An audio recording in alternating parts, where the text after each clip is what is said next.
Hello everyone. तो हमारे पास ये क्वेश्चन आया है डाउट के लिए। क्वेश्चन है a smooth ways of mass m and angle of inclination 60 degree rests between two spring of spring constants k and 4k on a smooth horizontal plane as shown in the figure। ये figure में दिखाया हुआ है। ये एक हमारे पास veg है जो कि 60 डिग्री पर इंक्लाइंड है। एक k कांस्टेंट का स्प्रिंग इधर जुड़ा हुआ है और एक 4k कांस्टेंट का स्प्रिंग इधर जुड़ा हुआ है। स्मूथ हॉरिजॉन्टल प्लेन पे ये रेस्ट कर रहा है। आगे है both the spring are in their natural length. दोनों ही स्प्रिंग अपनी नेचुरल लेंथ में है।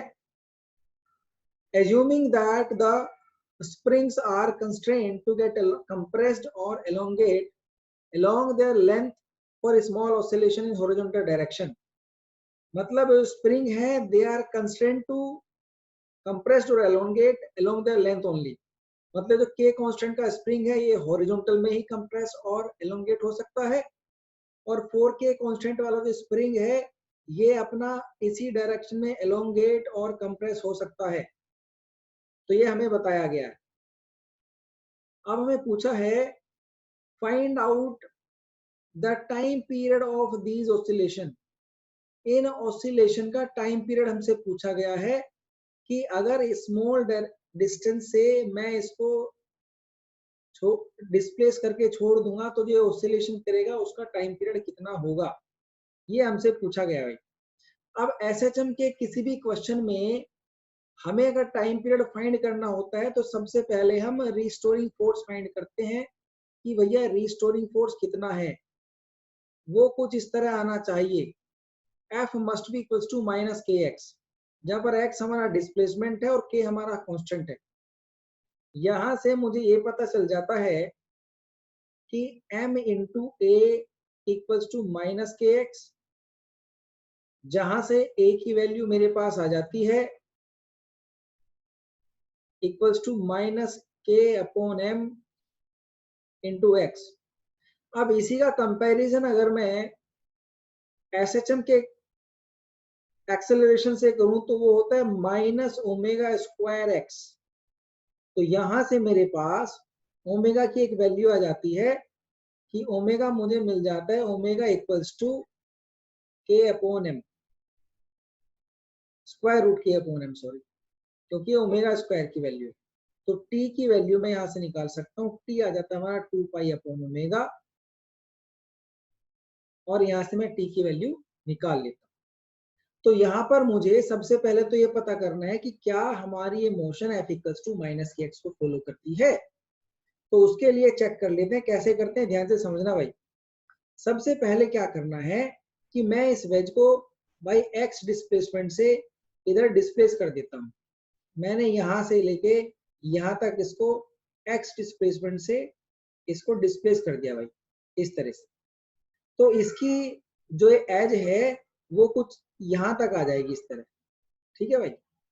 और ये जो डिस्प्लेसमेंट है ये डिस्प्लेसमेंट मेरा आएगा एक्स। इस स्प्रिंग में जो फोर्स क्रिएट होगा वो होगा माइनस के एक्स। माइनस क्यों? क्योंकि भाई एक्स के अपोजिट डायरेक्शन में है फोर्स। अगर एक्स मेरा अगर राइट डायरेक्शन में है तो फोर्स लगेगा मेरा लेफ्ट डायरेक्शन में इस तरह। तो ये फोर्स लेटर से F1 मान लेता हूं उसको। ये पहला कंपोनेंट हमारा रिस्टोरिंग फोर्स का। तो F1 equals to minus K x आ गया, ठीक। ये तो हमारा एक आ गया। अब ये जो दूसरा स्प्रिंग है 4k कांस्टेंट वाला, इसका भी देख लेते हैं कि भाई इसका स्प्रिंग, इसका जो फोर्स है रिस्टोरिंग फोर्स में कितना आएगा। तो अगर मेरा जो वेज है एक्स डिस्प्लेसमेंट से राइट की तरफ शिफ्ट हो गया है तो ये एज मेरी कुछ इस तरह हो जाएगी भाई, इस तरह से शिफ्ट हो जाएगी। जब इस तरह से शिफ्ट हो जाएगी तो जो इसका डिस्प्लेसमेंट है इस तरह से एक्स डिस्प्लेसमेंट आएगा ये। तो यहाँ जो है ये एक्स की तरफ शिफ्ट हो जाएगा। अब लेकिन जो मेरा स्प्रिंग है उसका डायरेक्शन जो है, उसका डायरेक्शन एक्स का डायरेक्शन नहीं है, बल्कि उसका डायरेक्शन तो मेरा ये है, ये डायरेक्शन है। तो अब ये एंगल है मेरा 60 डिग्री। कितना है भाई? 60 डिग्री। अब ये स्प्रिंग जो है ये परपेंडिकुलर है इस वेज के यहाँ पर, तो ये एंगल मेरा आ जाएगा 30 डिग्री।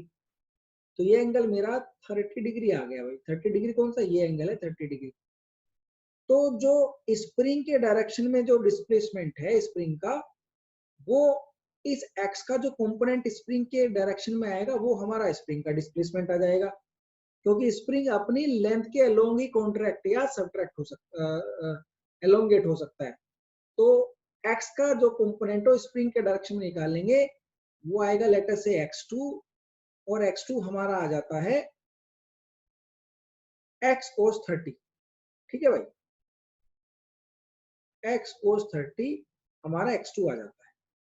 तो जो स्प्रिंग फोर्स है F2, वो स्प्रिंग फोर्स आ जाएगा हमारा भैया 4k x cos 30।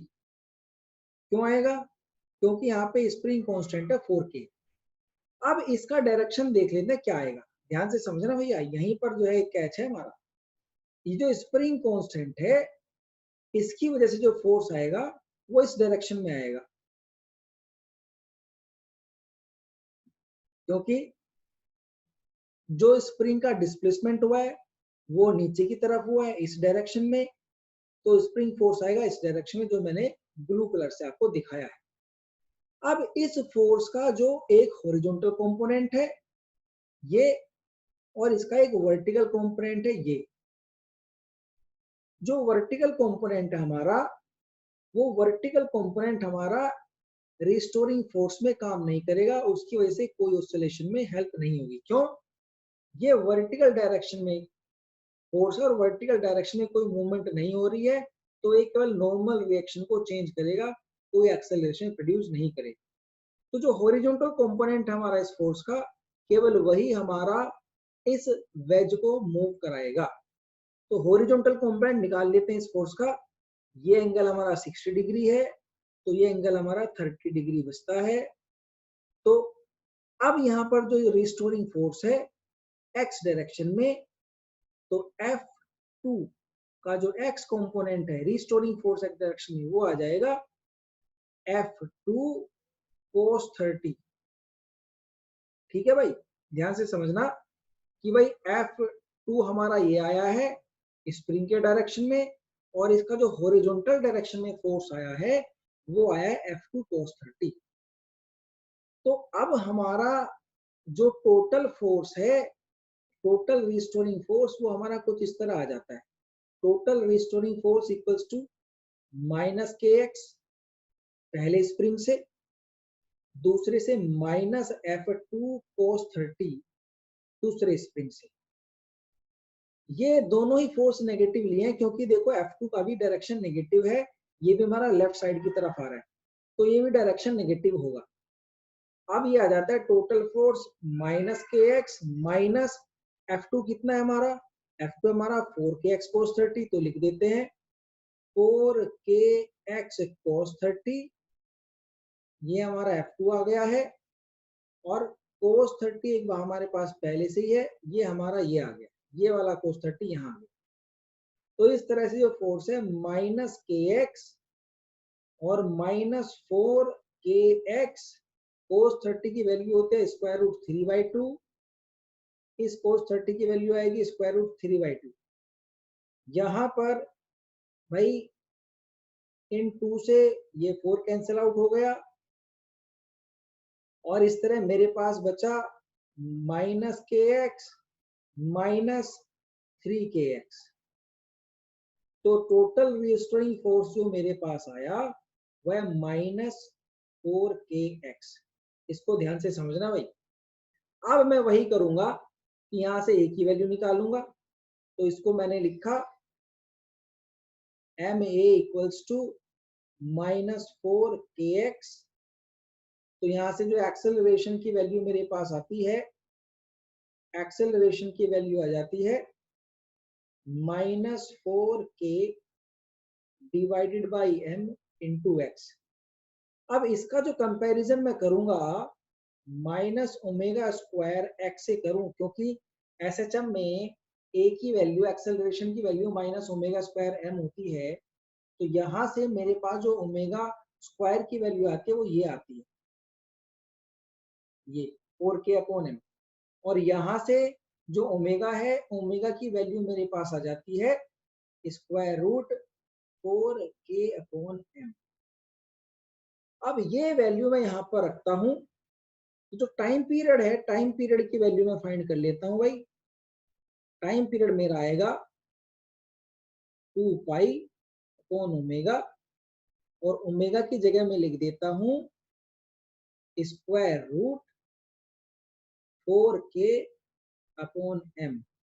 तो ये बन जाता है, स्क्वायर रूट m ऊपर आ जाएगा, 2π स्क्वायर रूट m/4k।